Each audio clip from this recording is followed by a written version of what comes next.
ভাইরে, এমন ঘটনা শুনলে তো চোখ কপালে না উঠে পারে না। শাকিব খানের সাথে নাচ করে এমন কিছু বললেন নুসরাত জাহান যা শুনলে আপনারাও অবাক হয়ে যাবেন। সম্প্রতি বরবাদ সিনেমার টিজার মুক্তি পেয়েছে, আর তাতেই দেখা গেছে একদম নতুন রূপে শাকিব খানকে।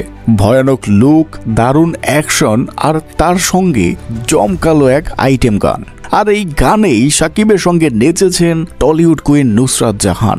নুসরাত নিজেই জানিয়েছেন শাকিবের সঙ্গে নাচতে গিয়ে তিনি দারুণ মজা পেয়েছেন। তার কথায় শাকিব শুধু ভালো অভিনেতাই নয়, নাচেও তিনি দুর্দান্ত। আর শাকিবের ডান্স স্কিল দেখে তো ফ্যানরা একেবারে পাগল। গানটি পুরো মুক্তি পাওয়ার আগেই এর প্রতিটা ঝলক নিয়ে ভক্তদের মধ্যে তুমুল আলোচনা এবং উত্তেজনা অপেক্ষা করছে। তো ভাই, আপনি কি এই আইটেম গান দেখার জন্য এক্সাইটেড হয়ে আছেন, নাকি শাকিব নুসরাতের নতুন জুটির জন্য? কমেন্টে জানাতে ভুলবেন না আপনার মতামত। আর আপনি যদি শাকিব খানকে ভালোবেসে থাকেন তাহলে অবশ্যই আমাদের এই চ্যানেলটি সাবস্ক্রাইব করে যেতে যেন ভুলবেন না।